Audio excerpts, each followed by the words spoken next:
Hi, and welcome to. Oh, geez, I'm looking.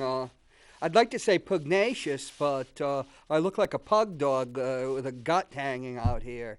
Is there some way, Brendan, we can make that Ward 13 Goes to the Movie huge so you don't have to see my expanding waistline? I'm not hearing anything. No technical advice? Okay, lean forward and we reframe. Hey, we have my special guest. You guys, know him as Erich Pilcher. I was just about to say Erich. How did you get the name Erich instead of just plain old Eric Erich? Um, the spelling of my first name is the German spelling of it, and my Octaliba grandfather is. is responsible for my name. I thought pilchard was a English word for a type of fish.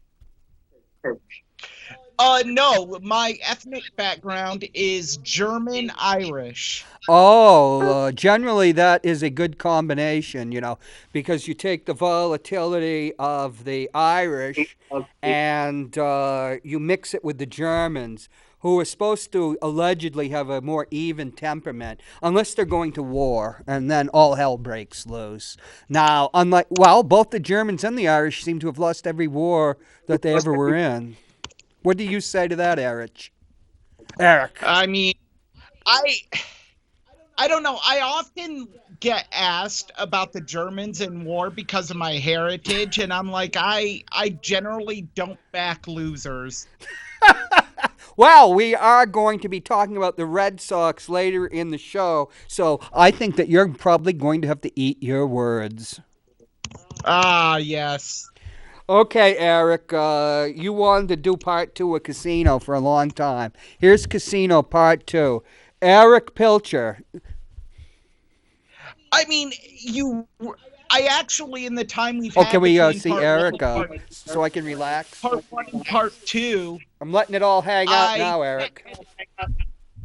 What was that? I'm letting it all hang out here. Give me a signal when you're ready to, the camera to go back to. Oh, geez, so I can suck it back in. Eric. Um, Thank you. I went ahead and actually reread the book Casino that the film is based off of by Nicholas Pileggi, and I'm just blown away at how similar the film is to the book. A lot of times with these true story movies, they deviate a lot from the original source material and dramatize quite a bit. They really didn't do that with this. If anything, they really kind of pulled back on a lot of Well, Eric, things. why would that be of any concern to you? Because, because Citizen Kane is not really about William Randolph Hearst. In fact, it's more evocative of some Chicago magnate named McCormick, I think. Uh, so why would that even matter?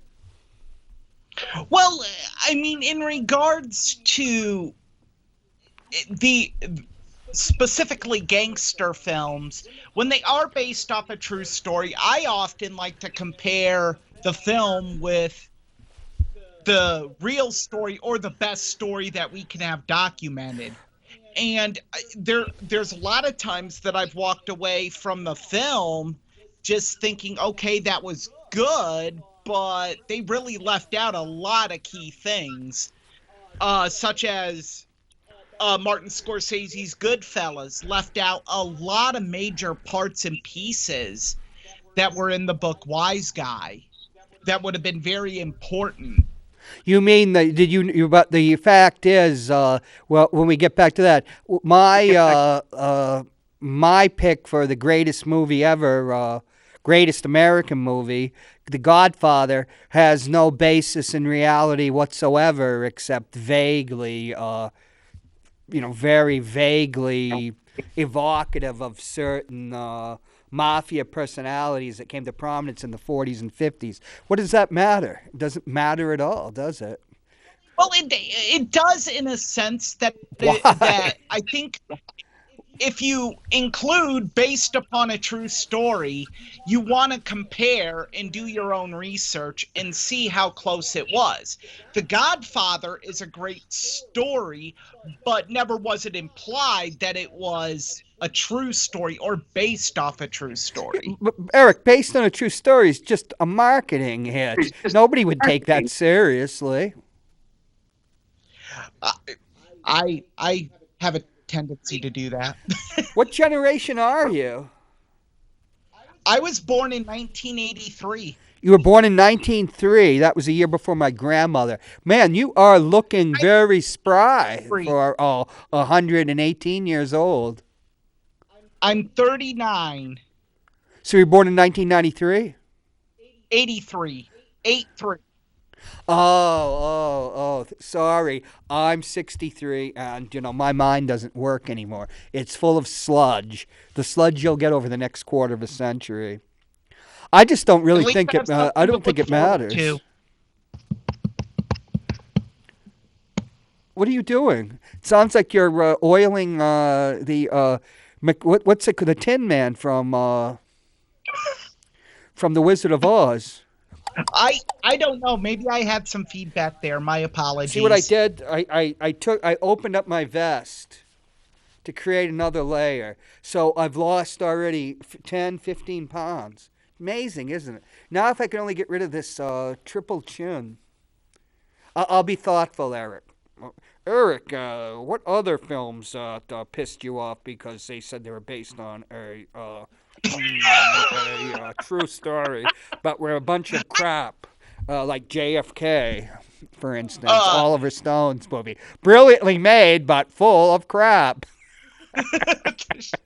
well, most of Oliver Stone's biopics are. His film The Doors is just all legend. There's no semblance of hardcore fact You are in you there. telling me that that didn't happen in the recording booth? I'm saying that Jim Morrison did not lock his girlfriend in a closet and light it on fire. Well, I have actually met people in as a journalist that knew Jim Morrison, and they said he was an SOB. Oh, I've heard that as well. I read Ray Manzarek's book and Robbie Krieger's. I guess if you're young, though, and handsome and a rock star, how old was he when he died? 28? There's a club because Janis Joplin died at the same age, and so did Jimi Hendrix. Yeah. I forget. I think it's called the 31 Club. No, no, no, no, no, no, no, no. Jimi Hendrix was born in 1942. Has to be 28.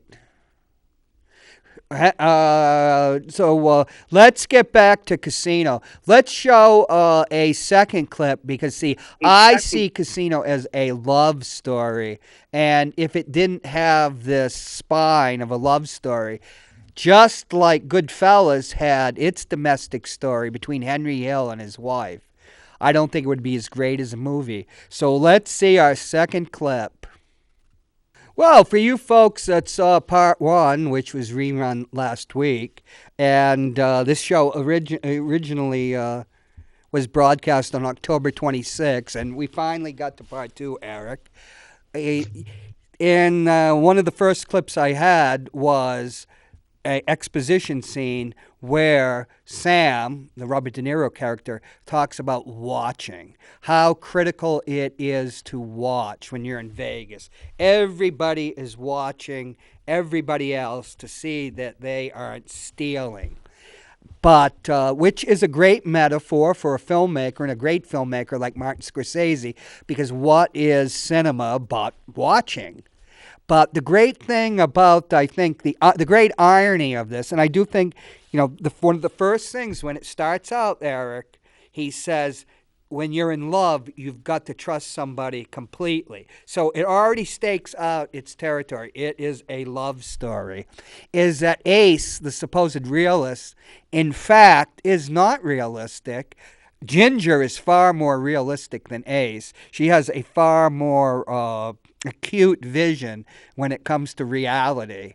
As if you watch this great movie, you'll see Ace got he unwinds more and more and more.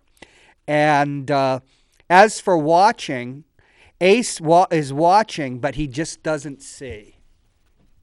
Okay, Yeah, okay. Over to you, Eric. he be I think you brought up that love is one of the underlying themes within this film, and I've never picked up on that till you brought it up. I think another underlying theme is being blinded. Ace is blinded by love. Nikki is blinded by success. Ginger is blinded by greed. And you just have these combustible elements that just collide. And I just feel that it's brilliantly done, because one technique I noticed that Scorsese or possibly in post edit with Thelma Schoonmaker Who's his does editor? is whenever Sam is watching, as you say it, the camera goes to like a soft focus. Oh, I didn't notice.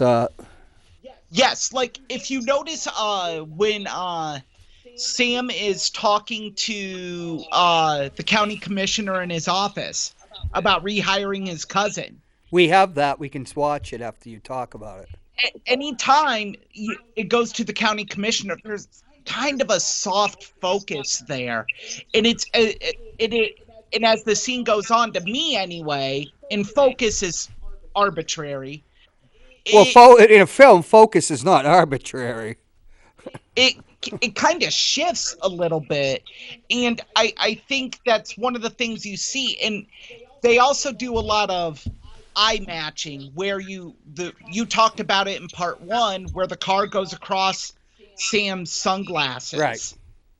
and where you see through the binoculars that Joe Pesci is holding when he's checking out on the feds spying on him. Well, they also have a scene where Pesci's just looking when the FBI is around and that, and he has a malevolent look, and the look in his eyes, he looks like a lizard. He looks like Lucifer in the Garden of Eden. They also really do a technique when it's him and Frankie talking at the bus stop, covering their mouths, where it almost looks like a surveillance camera footage. Well, I don't really. Yeah. Okay, I'm going to play. We're going to play number 5, L.Q. Jones, the late L.Q. Jones, who died last year. Well, Eric, you wanted to see the L.Q. Jones scene, so we'll pass the baton over to you. I I think so many great things about that scene, even though it's short.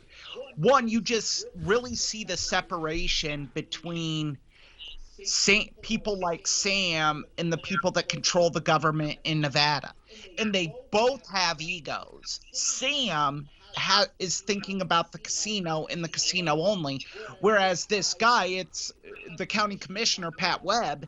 It's more about pride in his family, in his standing within this community, and it's really like a standoff at the end, because nothing's resolved and things have just been made infinitely worse. Well, I see the scene as this is the beginning of Sam's downfall, because this is the biggest mistake he makes in the film. Because L.Q. Jones's character is right. They do have the power in Nevada. When he says it would hairlip the governor, I think he's talking about Paul Laxalt, who became a U.S. senator, who was allegedly mobbed up, and but that didn't mean the entire state. And but if we were talking, I don't see that the soft focus that you were talking about on the technical level. As I was saying, they're shooting for a depth effect. So where Sam is a plane that's in focus. So the downstage is softer focus, and of course you've got the casino in the background. But if you notice the clip, and I don't think you were handicapped, you couldn't see it, is that in back of Sam is not just the casino, which is like the important thing to him. He's got pictures on either side of him of Ginger and his daughter. And curiously, there's a sign that says yes, no, which is quite fascinating. I'll have to think about that. But so Sam, his family's there. So they're both family men, and they're both, both of their families are important to them, and they're both playing this game. I mean, this is a casino. It's called casino. These are games of chance, and from the photography, the way it is, the and their costumes and the cutting, where they show each other's footwear. What Scorsese's doing is doubling them. They're showing this is my doppelganger. They are doubled, and indeed, L.Q. Jones' character is going to come back in the film as the person that destroys his career. Which, see, that's not like in real life either, Eric. Actually, he went on even after the Spilatro, the the mafioso is gone. But what are they? The thing is about Sam is, once again, he's not being realistic. He's created this fantasy about he has a family, but she's a whore, which is very explicit. They don't use the word whore, but she's a whore. And she knows what she is. When you talk about her greed, it's always been spelled out that she has a price. And so Sam has this fantasy about who he is. And Nikki, the Joe Pesci character, actually will bring this up and calls, "Who do you think you are?" playing John Barrymore. And why don't we see the next clip, which is called "The Point." As the point is, as Nikki will point to Sam, is that we're here to steal, Eric. We're here to steal. The fact is Nicky's just being who he is. It's based on Tony Spilatro, who was a famous torpedo, a famous hitter, a famous gangster. He was known in the FBI as the enforcer. And when these people, and just like Ginger, he has a nature, and he's like a tiger. They put. It always fascinating. They put tigers in cages, and they invite people to come and get a picture taken with them. And every 10 years or so, the tiger rips some poor sap's arm off, because that's what a tiger is. And a tiger, you can put it in a cage, but it's still a tiger, Eric. Absolutely agree. And yes, Nicky is just acting the way he's programmed to. Right. Please, some people have a tattoo, "Born to Lose." His would be "Born to Steal." Yeah, he really is just, he feels that this banker has shafted him and stolen his money. So he's going to the only resort he has, which is threats of violence. And you see here kind of the difference between Nicky and Sam is Sam has let Vegas change him, and Nicky, it's changed him in the sense it's emboldened him to be more violent, steal more. It's made him want more of everything, where Sam is really kind of pulled back from the Chicago mentality and really trying to run this as legitimately as he possibly can.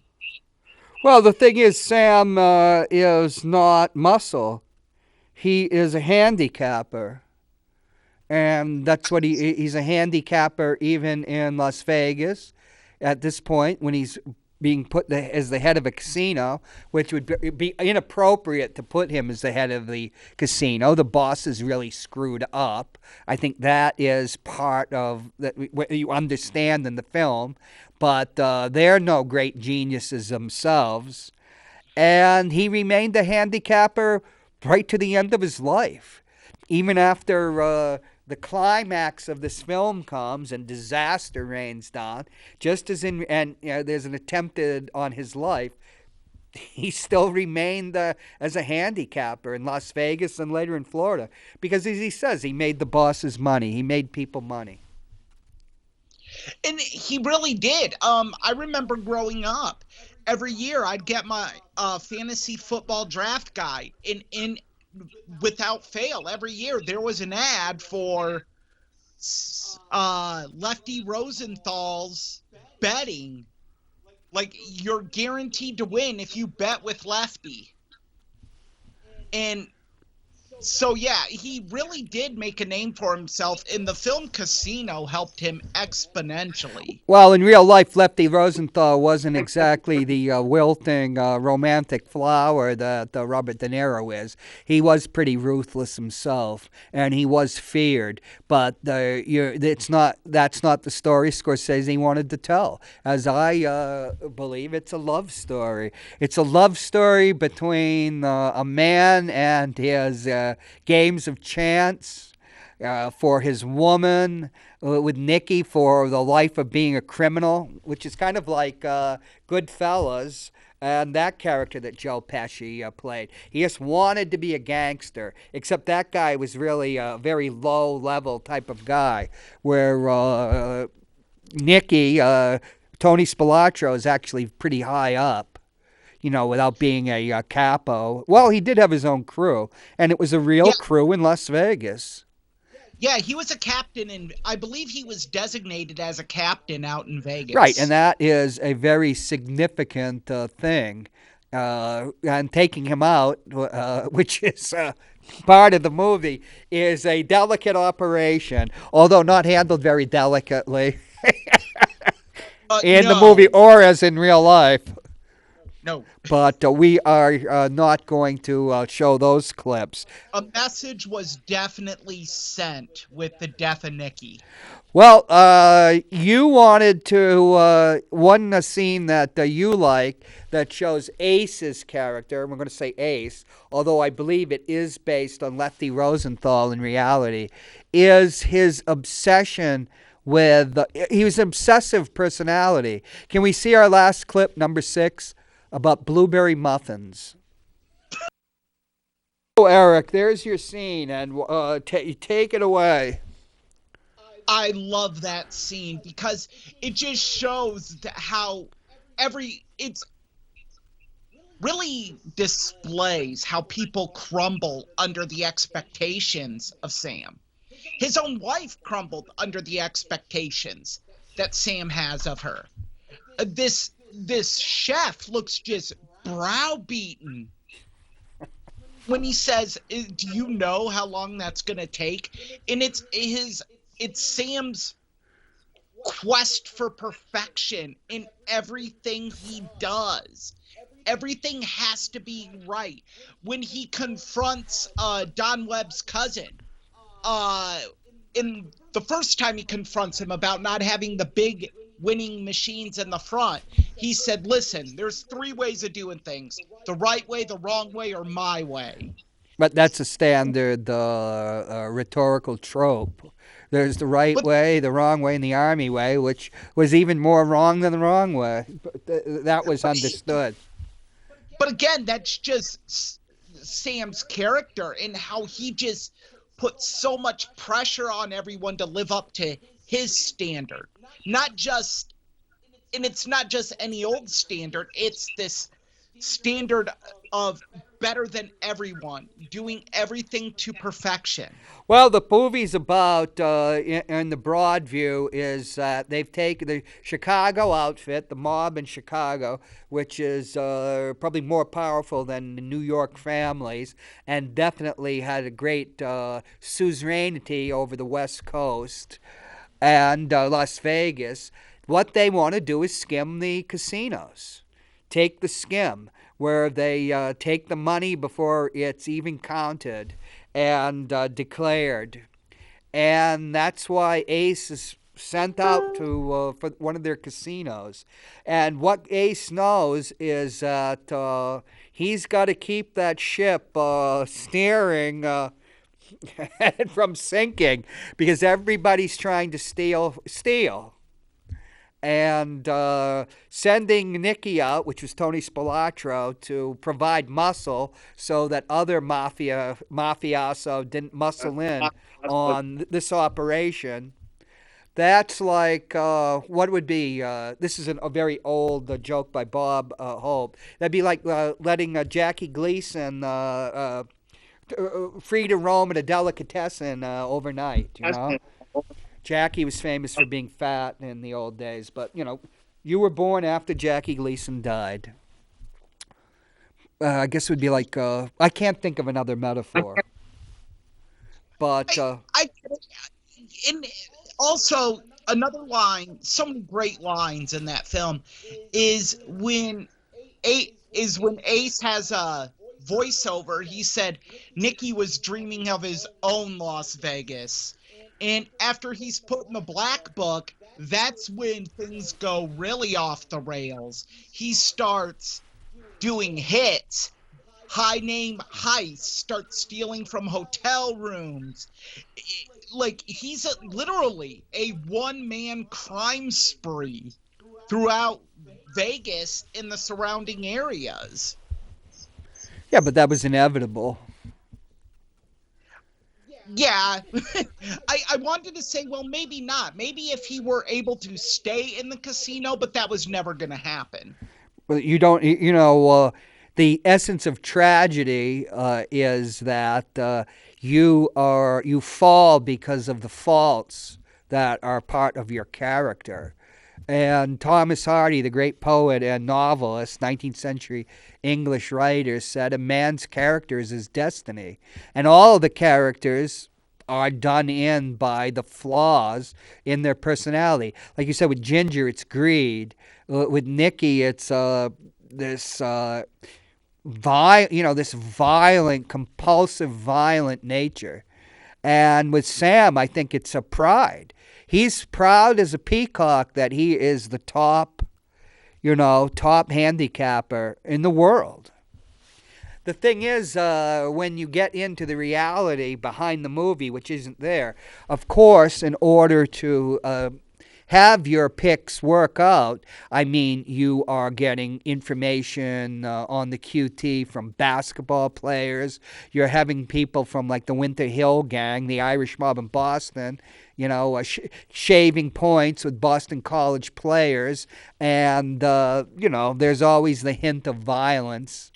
So, That was one major thing that was left out of Goodfellas is the Boston College points shaving scandal. yeah, but that's not relevant to the movie because the movie is a movie. It's not. And the big thing is that Henry Hill is a liar. You do realize that. Oh yeah. Henry Hill is a snitch. He's a liar. I understand when I'm watching that. I'm understand everything in the movie, but the movie really it doesn't take that point of view. Oh, poor me! Like when they're killing somebody or everything. Oh, well, Henry Hill is so shocked. Like he's the virgin that has just surrendered his virtue. I think Casino is the better movie. It's a tough one for me. I just recently watched Goodfellas for my film review on Matt Connerton Unleashed, and I don't think it's as cut and dry as many of the experts say. They think Goodfellas is head and shoulders above Casino, and I don't see it. Well, the I critics at the time saw this as a retread of Goodfellas, and I think one of the what nails that down is Joe Pesci, because Joe Pesci is not an actor with no range whatsoever, and he's essentially playing the same character. I think that you had Harvey Keitel playing the character, who's a better actor and can be just as menacing. And even Scorsese said his role in Bad Lieutenant, which is contemporaneous with this, was one of the greatest performances on film. You might have had a different take by the critics. But over to you for your rebuttal. I I can't really rebut that because it's a fair point. I just really think they would, and I think as the years have went on, critics and film analysts have began to address them as two separate films, and that has led to a greater appreciation for Casino. I see And that's it's true that they rightfully were seen as deserved. one film, yeah, like Godfather 1 and Godfather 2 when they're two completely different movies. And Godfather 1 and Mm-hmm. Godfather 2 in many ways can stand alone. Well, Godfather 1, of course, can stand alone. But Yes, Godfather 2 has enough in it. If you hadn't seen Godfather 1, it would be a hell of a movie. absolutely. And I think at the end of the day, I would have to give a slight edge to Casino as being just the better film. I think it's a richer experience, but, I'm going to say Goodfellas is one of the great American movies. You know, I had a friend who was there with her boyfriend who was nominated for the Oscar for Dances with Wolves, and as she tells me, we knew that Goodfellas was the better movie, but they're New York and we're Hollywood, so Dances with Wolves wins, and her boyfriend Michael Blake cops the Oscar. Eh, One of the greatest travesties after 1994, which we won't get into today. What happened in 1994? Well, Forrest Gump won Best Picture when I thought Pulp Fiction was the best film that year, and Shawshank Redemption should I have. would think Shawshank Redemption would be better because if anybody like I do is a Stanley Kubrick fan, you've already seen Pulp Fiction when you saw The Killing back in 1956. I mean, come on. I love The Killing. Yeah, I like and he just ripped off the structure. But everybody rips everything off. I was just taking some notes from a Alain Delon French detective movie. If I come up with another screenplay, because it was a neat detail in this caper film. They don't call it plagiarism in film. They call it a homage. That they do. Allegedly, Warren Beatty went to Jack Warner, the head of Warner Brothers, who had produced Bonnie and Clyde, which did not do great business when it was initially released, but got great reviews. He went back to ask them to re-release it, and Jack Warner it didn't play out. He wasn't going to release it. And he said, Warren Beatty said, it's a homage to all the Warner Brothers movies of the 1930s. And Jack Warner looked at him and said, what the hell is a homage? But Jack did re-release it. It actually went into drive-ins, too, and made a hell of a lot of money and became one of the seminal films. I hate to use the word seminal with Warren Beatty because there's like a double entendre there. Recently accused of raping a 13-year-old girl. Whether that's true or not, since he had every woman that he wanted, who knows? I mean, same could be said for Roman Polanski Well, as well. Roman Polanski, that case was nailed down, and they had Angelica Houston's testimony. They had the pictures. They had everything. And that Fair point. nobody waited 50 Yeah, you're years right. after that. But now there's a thing. The stars of Best Picture nominee of 1968, Romeo and Juliet, Olivia Hussey, and the kid. She was 15 years old when she made it, and there's some 16-year-old actor. I think his name is Leonard Whiting. They just filed a lawsuit for, was it $500 million against Paramount because they did a nude scene where they show his behind and maybe I can't even remember her even being nude in it.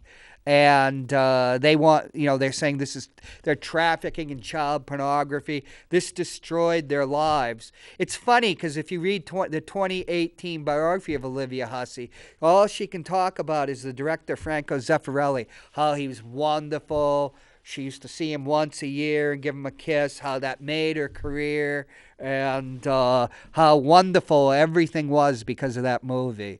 But, there's always a lawyer.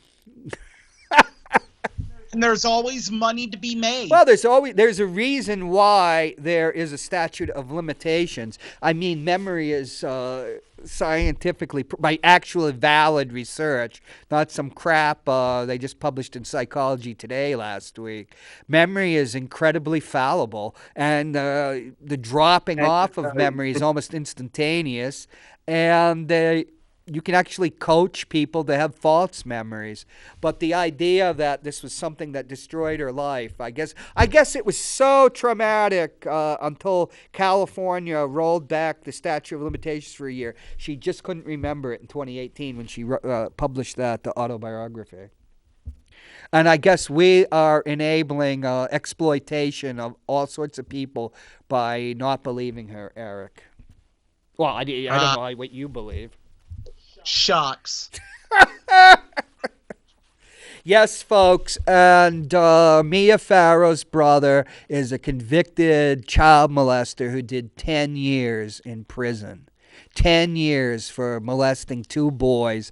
And the one adopted brother, Mia Farrow, who's been banned forever from the family, says if that had happened, that his sister had been molested, it was the uncle that did it. But that doesn't make a good story, does it?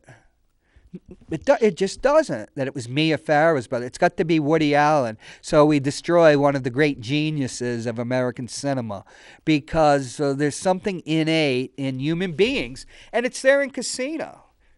You know, Bertolt Brecht in the Three Penny Opera compared human beings to the shark, the Heilfish, the fish As from much hell. as we love everyone that's a part of the human race, in a way, we'd love to see their downfall even more. Well, we have some spectacular downfalls in Casino. But of course, you had downfall. If you haven't seen Casino, folks, you should see it. Anybody that loves Goodfellas, go see it. If you were disappointed back in the mid '90s because it was too evocative of Goodfellas, see it again. Absolutely. Is it on 4K, Eric? Yes, it is. I own it in 4K. Shockingly enough, Goodfellas is not available in 4K, but Casino is. That would be two different studios. No, both are Universal. Geez, that's strange because you'd think Goodfellas would be the bigger market. That's like Absolutely. undisputed classic. Don't know if they're planning like some Uber edition coming up soon, but yeah, they did release it when 4K was first popular, but it went quickly out of print. Well, holy smoke. Well, we're getting close to the end of the hour. Can we have a little switcheroo to the sports show, Brendan, if you are conscious after all Oh that we just boy. bored you with? There we go. Oh boy. Okay, Erich Pilcher, the Red Sox fan.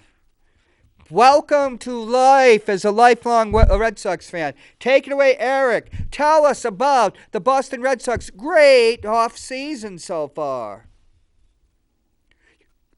You don't have to look like you sucked lemons for the last 10 hours. All right, folks. What are we going to do next week? Are you going to watch those two movies with Wilhelm Peterson that I told you to watch? Or are you going to I stiff me? I To certainly Live and can if Die you in L.A. and Manhunter.